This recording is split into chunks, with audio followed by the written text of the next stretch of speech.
আসসালামু আলাইকুম রহমতুল্লাহ বরকাতু। আশা করি তোমরা সবাই ভালো আছো। আজকে আমরা তরঙ্গ শব্দ অধ্যায়ে পদার্থবিজ্ঞানের লেকচার 5 কমপ্লিট করব। এই লেকচারটা এতটাই ইম্পর্টেন্ট যে আসলে এই অধ্যায়ে যতগুলো সূত্র আছে তরঙ্গের মধ্যে এই সবগুলো সূত্র আজকে আমি তোমাদেরকে প্রমাণ করে দিব, এবং এটা এত ব্যাখ্যার মাধ্যমে বুঝতে হবে। আর যদি এই লেকচার 5 যদি কমপ্লিট করতে হয় তাহলে লেকচার 4টা আগে দেখে আসতে হবে। তারপর আমি এখানে বিস্তারিত করব। তাহলে তরঙ্গ সমূহের সমীকরণ প্রমাণটা আমরা কিভাবে করব। সর্বপ্রথম যেটা আমরা আলোচনা করব সেটা হলো কম্পাঙ্ক। সর্বপ্রথম যে আলোচনাটা করব সেটা হলো আমাদের কি কম্পাঙ্ক। আসলে কম্পাঙ্কটা কি? আমরা কিন্তু কম্পাঙ্কটা পড়েছিলাম যে 1 সেকেন্ডে যতগুলো পূর্ণকম্পন দেয়, 1 সেকেন্ডে যতগুলো পূর্ণকম্পন দেয়। তাহলে আমরা কম্পাঙ্কের ক্ষেত্রে আগে দেখতে চাই যে কম্পাঙ্কের সূত্রটা কি। যে 1 সেকেন্ডে যতগুলো 1 সেকেন্ডে যতগুলো পূর্ণকম্পন সম্পন্ন করে, যতগুলো পূর্ণকম্পন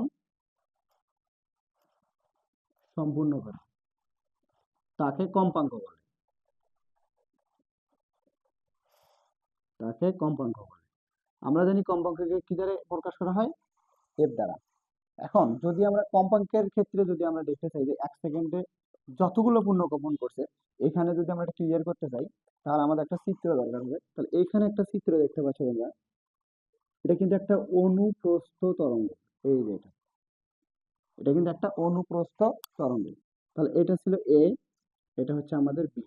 তাহলে এ এবং বি একটা শীর্ষপাত একটা নিম্নপাত মিলে একটা পূর্ণকম্পন হয়। একটা শীর্ষপাত আর একটা নিম্নপাত মিলে কি হবে? একটা পূর্ণকম্পন হবে। এখন এই কম্পাঙ্কের যদি সমীকরণটা বের করতে চাই তাহলে আমরা বলতে পারি কিন্তু দেখো এই পূর্ণকম্পন সে সম্পূর্ণ করতে সে কিন্তু একটা সময় নিয়েছিল, সেটা হচ্ছে টি সময়ে। তাহলে টি সময়ে সে মোট কয়টা পূর্ণকম্পন দিয়েছে মনে করো এখানে। তাহলে এখানে দেখতে পাচ্ছি যে তার একটা পূর্ণকম্পন সম্পূর্ণ করতে সময় লাগছে কি সময়? টি সময়। তো এখন যদি আমরা এটা ধরি যে এনটি পূর্ণকম্পন সম্পূর্ণ করছে সে, এখান থেকে এনটি পূর্ণকম্পন সম্পূর্ণ করছে এ পর্যন্ত, ঠিক আছে? এইটা করছিল কি টি সময়ে। তাহলে আমরা বলতে পারি টি সময়ে মোট কম্পন সংখ্যা এখানে কতটি? টি সময়ে মোট কম্পন সম্পূর্ণ করছে কিন্তু সে এনটি। তাহলে আমরা এখানে লিখতে পারি যে তাহলে টি সময়ে মোট পূর্ণকম্পন, মোট পূর্ণকম্পন কতটি? এনটি। তাহলে সে এক এক সেকেন্ডে যেটা করছে, ঠিক আছে, 1 সেকেন্ডে বা 1 সেকেন্ড সময়ে সে পূর্ণকম্পন সম্পূর্ণ করবে, তাহলে উপরে এন ভাগ টি না? এটাই যদি হয় তাহলে আমরা কি বলছি? 1 সেকেন্ডে যতগুলো পূর্ণকম্পন সম্পূর্ণ করে তাকে আমরা কি বলি? কম্পাঙ্ক। তাহলে 1 সেকেন্ডে সে যতগুলো পূর্ণকম্পন সম্পূর্ণ করে তাহলে সেটা আমাদের কি হবে? এই লেখাটা সমান আমরা কি লিখতে পারি? এফ না? তাহলে কিন্তু আমরা লিখতে পারি, কাজেই লিখতে পারি, কাজেই তাহলে কম্পাঙ্ক হবে এফ সমান কি হবে? এন ভাগ টি। এইটা কিন্তু আমাদের কম্পাঙ্কের ক্ষেত্রে সূত্র। এফ সমান কি জানি আমরা? এন ভাগ টি। আমি আবার বলতেছি, এইখানে যেটা আমরা বলতে পারতেছি যে টি সময়ে সে মোট মোট পূর্ণকম্পন দিয়েছে কতটি? এনটি। ঠিক আছে, 1 সেকেন্ডে যে পূর্ণকম্পন সম্পূর্ণ হয়েছে এন ভাগ টিটি। এবং তাহলে কাজেই আমরা কম্পাঙ্কটা বলতে পারি কি 1 সেকেন্ডে সে যতগুলো পূর্ণকম্পন দেয়, তাহলে 1 সেকেন্ডে সে কতটি পূর্ণকম্পন দিয়েছে? এনটি। তাহলে আমরা লিখতে পারি কম্পাঙ্ক এফ, তো এন ভাগ টি। তাহলে আমরা একটু সূত্রটা এ জায়গায় লিখে রাখলাম যে এফ সমান আমরা কি পাইলাম? এন ভাগ টি। এটা ক্লিয়ার? এখন আমাদেরকে জানতে হবে পর্যায়কাল। পর্যায়কালটা কি দেখো একটু। পর্যায়কাল, what is time period? Time পিরিয়ডটা কি? টাইম পিরিয়ডটা এখন তোমাদেরকে একটু ভালো করে জানতে হবে। তাহলে দেখি, একটি পূর্ণকম্পন সম্পূর্ণ করতে তরঙ্গ, ঠিক আছে, যে সময় লাগে, সে একটা পূর্ণকম্পন সম্পূর্ণ করতে তরঙ্গের যে সময় লাগে সেটা এখন 1000 সেকেন্ড লাগে না। তাহলে এবার আমরা কি জানবো? কম্পাঙ্ক। পরে আমাদের যেটা সেটা হচ্ছে পর্যায়কাল, টাইম পিরিয়ড। পর্যায়কালটা কি? তাহলে কি বললাম? একটি পূর্ণকম্পন সম্পূর্ণ করতে। তাহলে একটি পূর্ণ কম্পন সম্পূর্ণ করতে যে সময় লাগে, যে সময় লাগে তাকে পর্যায়কাল বলে,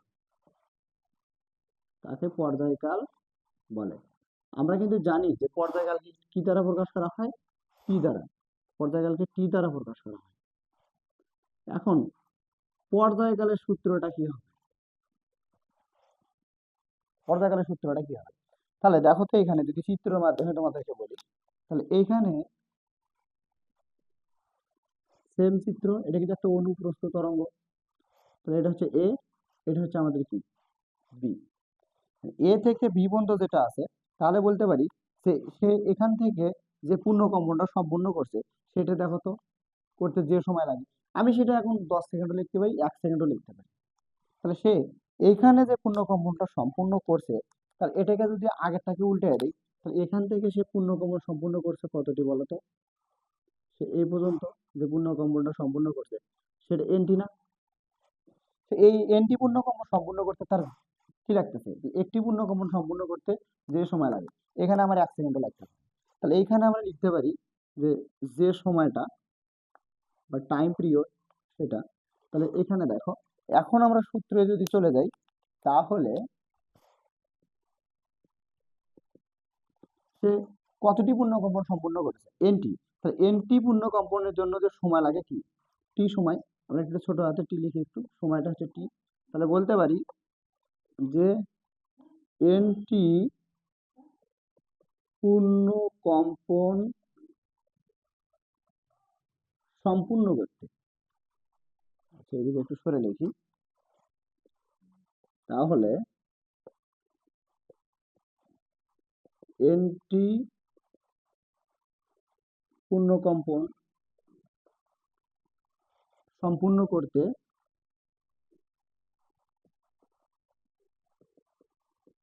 তার কত সেকেন্ড লাগছে একটু বলো তো দেখি। তাহলে এখানে তার সময় লাগছে কি? টি সময়। তাহলে আমরা লিখতে পারি অতএব একটি পূর্ণ কম্পন সম্পূর্ণ করতে তাহলে তার সময় লাগবে, তাহলে উপরে টি, নিচে কি হবে? এন। দেখো ওইটাকে শুধু আমরা কি দিছি, এইটাকে শুধু আমরা একটু উল্টায় দিছি। তাহলে এখন আমরা বলতে পারি যে দেখো তো, এখানে একটি পূর্ণ কম্পন সম্পূর্ণ করতে যে সময় লাগে, তো এই একটা পূর্ণ কম্পন সম্পূর্ণ করতে যে সময় লাগে সেটা আমাদের কি পর্যায়কাল না? তাহলে আমরা কাজেই লিখতে পারি, কাজেই পর্যায়কাল। পর্যায়কাল তাহলে টি সমান উপরে টি, নিচে হচ্ছে আমাদের কি? এন। তাহলে এইটা হবে আমাদের কি পর্যায়কালের ক্ষেত্রে সূত্র। এই যে এটা আমি আবার একটু ক্লিয়ার করে দিচ্ছি, দেখো এনটি পূর্ণ কম্পন সম্পূর্ণ হয় করতে সময় লাগে কি? টি। তাহলে একটি পূর্ণ কম্পন সম্পূর্ণ করতে টি ভাগ এন। তাহলে কাজে আমরা কি জানি যে একটি পূর্ণ কম্পন সম্পূর্ণ করতে, তাহলে এনটি পূর্ণ কম্পন সম্পূর্ণ করতে তার যে সময়টা লাগে সেটাই আমাদের কি পর্যায়কাল না? তা কাজেই আমরা পর্যায়কালটা লিখতে পারি টি সমান টি ভাগ এন। এখন এটাকে একটু আমি এখানে লিখে রাখি।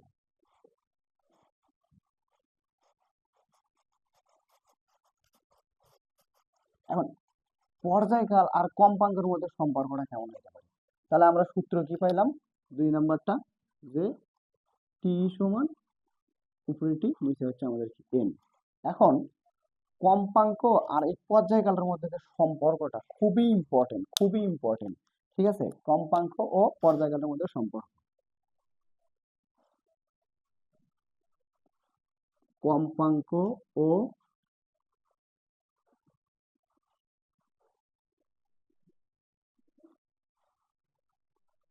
পর্যায়কালের মধ্যে সম্পর্ক। কম্পাঙ্ক ও পর্যায়কালের মধ্যে সম্পর্ক খুবই ইজি, খুবই স্টুডেন্টের কাছে এটা টাফ হয়ে যায়। দেখো তো, সমান চিহ্নের এই পাশে কি কি আছে? এফ আর টি আছে এই সমান চিহ্নের বাম পাশে, আর সমান চিহ্নের ডান পাশে যেটা আছে লিখে শুধু কাজ করে হলো তাহলেই হয়ে যাচ্ছে। তাহলে আমরা এফ, দেখো এফ গুণন টি, ওকে, আমরা কিন্তু সমান চিহ্নের বাম পাশে ছিল কি? এফ, আর কি ছিল? টি। তাহলে এফ টি গুণন সমান ডান পাশে যেগুলো ছিল এই সবগুলো তোমরা কি করে দাও? গুণ করে দাও। তাহলে আমরা পাচ্ছি উপরে এন, নিচে টি, গুণন উপরে টি, নিচে হচ্ছে আমাদের এন। তাহলে তুমি কিন্তু এখানে দেখতে পাচ্ছ যেটা এন এন কাটাকাটি যায়, টি টি কাটাকাটি যায়। কাটাকাটি যদি যায় তাহলে এখানে আমাদের কি থাকবে? 1 থাকবে না? তাহলে আমরা লিখতে পারি এফ গুণন টি সমান এখানে আমাদের কি থাকবে? 1। টিটা যদি এই পাশে বার করি, এখানে গুণ আছে, এই পাশে যাবে কি হবে? ভাগ হবে। তাহলে এফ সমান লিখতে পারি উপরে 1, নিচে হচ্ছে আমাদের টি। এইটা হলো আমাদের কম্পাঙ্ক ও পর্যায়কালের মধ্যে সম্পর্ক। কেমন সম্পর্কটা? এটা সম্পর্কটা আসলে কম্পাঙ্ক ও পর্যায়কালের মধ্যে সম্পর্কটা হবে ব্যস্তানুপাতিক। তাহলে কম্পাঙ্ক ও পর্যায়কালের মধ্যে সম্পর্কটা হবে এফ সমানুপাতিক 1, নিচে হচ্ছে টি। তাহলে কম্পাঙ্ক ও পর্যায়কালের মধ্যে যে সম্পর্কটা সেটা হলো কি এটা। তাহলে ব্যস্তানুপাতিক, ব্যস্তানুপাতিক। কম্পাঙ্ক ও পর্যায়কালের মধ্যে সম্পর্ক কেমন? ব্যস্তানুপাতিক। বোঝা গেছে কি? এখন এই জায়গায়, ঠিক আছে, এই জায়গায় আমাদেরকে আরেকটা জিনিস বুঝতে হবে। কম্পাঙ্ক যদি বৃদ্ধি পায় তাহলে পর্যায়কালটা কমবে, আর পর্যায়কাল যদি বাড়ে কম্পাঙ্কটা কমবে। আর এফ সমান 1/t, এটা কিন্তু আমাদের একটা সূত্র, একটু লিখে রাখলাম। এফ সমান আমরা কি জানি? 1/t। তাহলে কম্পাঙ্ক ও পর্যায়কালের মধ্যে থেকে আমরা এই সম্পর্কটা পাইলাম 3 নম্বরে। আমার মনে হয় এটা ক্লিয়ার। এরপর যেটা আমাদেরকে করতে হবে,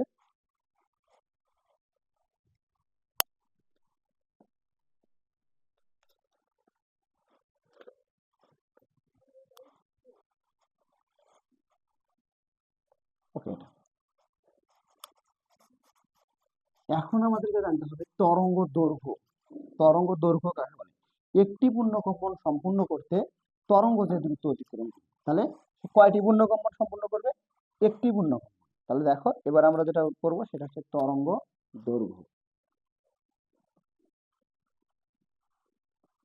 তরঙ্গ দৈর্ঘ্য, তাহলে একটি পূর্ণকম্পন সম্পূর্ণ করতে, একটি পূর্ণকম্পন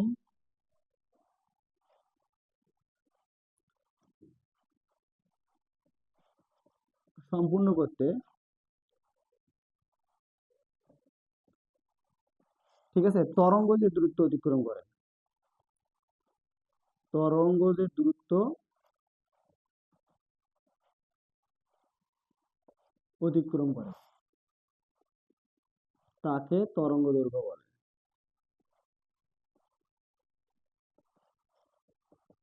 আর তরঙ্গ দৈর্ঘ্যকে সবাই আমরা কি জানি দ্বারা প্রকাশ করা হয়?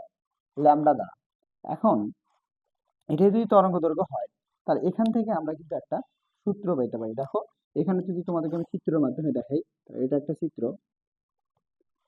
তরঙ্গ এখানে কিন্তু একটা পূর্ণকম্পন, ঠিক আছে, এখান থেকে শুরু করে আমি যদি একটা বাড়ায় দেই তাহলে এই পর্যন্ত, এখান থেকে শুরু করে এটা পর্যন্ত কিন্তু একটা কি হতে পারে? এই পর্যন্ত একটা পূর্ণকম্পন হতে পারে। এখান থেকে যদি এটা পর্যন্ত একটা পূর্ণকম্পন হয় তাহলে এখান থেকে শুরু করে এটা পর্যন্ত হবে, আবার এখান থেকে শুরু করে এবার যে আরেকটা নামায় দিই তাহলে এই পর্যন্ত একটা হবে। তাহলে দেখো এখানে আমি যদি এই হিসাবটা এখন এ বরাবর, এ থেকে বি বরাবর করি, তাহলে তরঙ্গ কিন্তু এখান থেকে কি দূরত্ব অতিক্রম করছে? ল্যামডা দূরত্ব। সে যে এখানে ল্যামডা দূরত্বটা অতিক্রম করছে, সে অতিক্রম করতে দেখো একটি পূর্ণকম্পন সম্পূর্ণ করতে তরঙ্গ যে দূরত্ব, তাহলে কি দূরত্ব অতিক্রম করছে? এখানে ল্যামডা দূরত্ব কিন্তু অতিক্রম করছে, একটু ভালো করে বুঝতে হবে। তাহলে এখানে আমাদের এখন এই তরঙ্গ দৈর্ঘ্যটা হচ্ছে আমাদের এটা, এবং তরঙ্গ দৈর্ঘ্য আর হচ্ছে তরঙ্গ বেগের মধ্যে আমাদের একটা সম্পর্ক নিয়ে আসতে হবে। তার আগে আমাদেরকে তরঙ্গ বেগটা কি এটা একটু জানতে হবে। তরঙ্গ বেগ, তরঙ্গ বেগ হচ্ছে একক সময়ে তরঙ্গ যে দ্রুত অতিক্রম করে, মানে একক সময়ে মানে তার 1 সেকেন্ডে, এক সেকেন্ডে সে দ্রুত অতিক্রম করে। তরঙ্গ বেগ হচ্ছে তরঙ্গ একক সময়ে বা 1 সেকেন্ডে, যেটা বলতে পারি একক সময়ে তরঙ্গ নির্দিষ্ট দিকে, নির্দিষ্ট দিকে যে দূরত্ব অতিক্রম করে, ঠিক আছে, যে দূরত্ব অতিক্রম করে তাকে তরঙ্গ বেগ বলে। একে কি দ্বারা প্রকাশ করা হয়? ভি দ্বারা। তাহলে এই তরঙ্গ দৈর্ঘ্য আর এই তরঙ্গ বেগের মধ্যে সম্পর্কটা কেমন, এটা একটু আমরা এখন ক্লিয়ার করবো। তাহলে দেখো এখানে টি সময়ে তরঙ্গ যে দ্রুত অতিক্রম করছে, সে এখান থেকে টি সময়ে এসে তরঙ্গটা দ্রুত অতিক্রম করছে না একটা টি সময়ে? হুম? তাহলে আমরা টি তে কি জানি? পর্যায়কাল। পর্যায়কাল কি? একক সময়ে যে দ্রুত অতিক্রম করছে, ঠিক আছে? একক সময়ে যে কয়টি পূর্ণকম্পন দিচ্ছিল আমাদের, ঠিক আছে? তাহলে এখানে টি টি পর্যায়কাল আছে। তাহলে আমরা এখন লিখতে পারি তরঙ্গ ও তরঙ্গ বেগের মধ্যে সম্পর্ক। দেখো, তরঙ্গ ও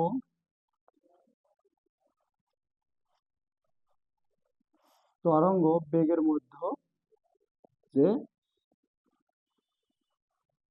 সম্পর্কটা, এই সম্পর্কটা কেমন করে হবে? এখন এইটা যদি আমরা ক্লিয়ার করতে চাই তাহলে আমরা বলতে পারি টি সময়ে তরঙ্গ অতিক্রম করে কি দূরত্ব বলতো? টি সময়ে তরঙ্গ দেখো তো কি দূরত্ব অতিক্রম করছে? ল্যামডা। তাহলে আমরা লিখতে পারি যে টি সময়ে, ঠিক আছে, তরঙ্গ ল্যামডা দূরত্ব অতিক্রম করে, মানে তরঙ্গ দূরত্ব অতিক্রম করে, তরঙ্গের অতিক্রান্ত দূরত্ব, এক কথায় অতিক্রান্ত দূরত্বটা কি হবে? অতিক্রান্ত দূরত্বটা হবে ল্যামডা। অতিক্রান্ত দূরত্বটা কি হবে? ল্যামডা হবে। তাহলে 1 সেকেন্ডে তরঙ্গ যে দূরত্বটা অতিক্রম করবে সেটা হবে কি দেখো তো? ল্যামডা ভাগ টি না? আর আমাদের কি বলা হয়েছিল? একক সময় বা 1 সেকেন্ডই তো এটা, নাকি একই জিনিসই তো। তাহলে একক সময়ে তরঙ্গ যে দ্রুত অতিক্রম করে সেটাকে আমরা কি বলি? তরঙ্গ বেগ। তাহলে আমরা দেখো এটা সমান কি তরঙ্গ বেগ লিখতে পারি কিনা, এই যে এটা। তাহলে কাজেই আমরা লিখতে পারি এখানে,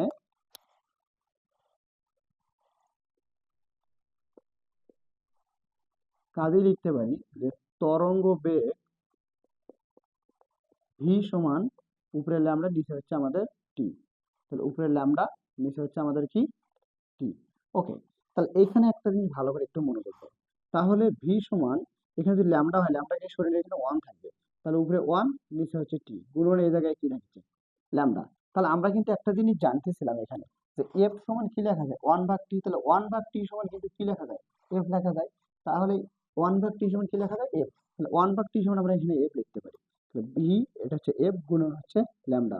অতএব ভি সমান আমরা কি জানি? F lambda. এটা হলো আমাদের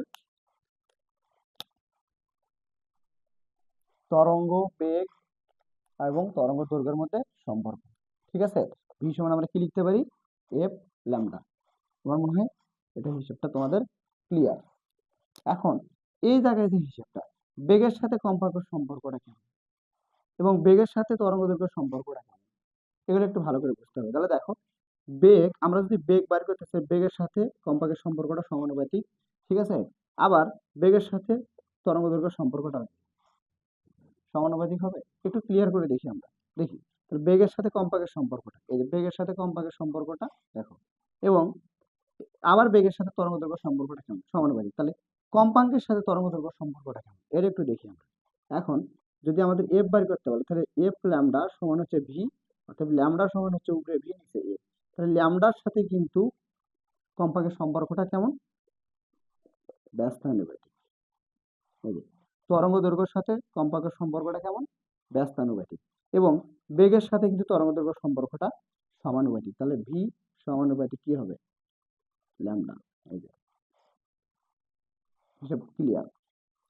এগুলো হচ্ছে আমাদের basic। এগুলো ছাড়া করা সম্ভব না। তরঙ্গর যে লেকচার গুলা আমি আর আগে চতুর্থ লেকচারে দিয়েছি সেখানে ইম্পর্টেন্ট ছিল। এখন আমাদেরকে আরেকটা জিনিস শিখতে হবে, সেটা হচ্ছে এই অধ্যায়ের জন্য অতিক্রান্ত দূরত্বের ক্ষেত্রে লাগবে এটা আমাদের।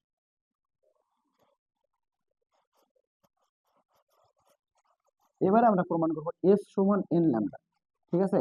একটি পূর্ণকম্পন সময়ে তরঙ্গ কি দূরত্ব অতিক্রম করেছিল বলতো? ল্যামডা দূরত্ব অতিক্রম করেছিল।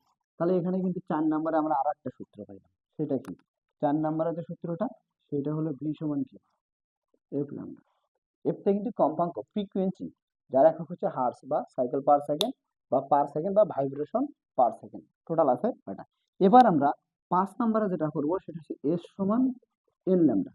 এই সূত্রটা তোমাদের বইতে দেওয়া নেই, বাট কিন্তু এটা আমাদের সূত্র প্রয়োজন। অনেক লং প্রসেস একটা ম্যাথ আছে, এই ম্যাথের জন্য এই সূত্রটা আমাদের লাগবে। তো একটি পূর্ণকম্পন সম্পূর্ণ করতে যে দ্রুত অতিক্রম করতেছে সেটা ল্যামডা দ্রুত না? তাহলে আমরা এবার প্রমাণ করবো কি বলতো? এর সমান কি ল্যামডা? এল ল্যামডা। এটা একটু আমরা কমপ্লিট করে ফেলি। তাহলে এখানে একটি একটি পূর্ণ কম্পন, ঠিক আছে, সম্পূর্ণ করতে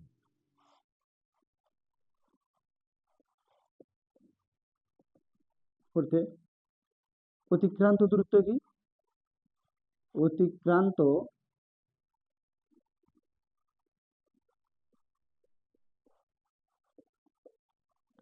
অতিক্রান্ত দূরত্ব হচ্ছে ল্যামডা।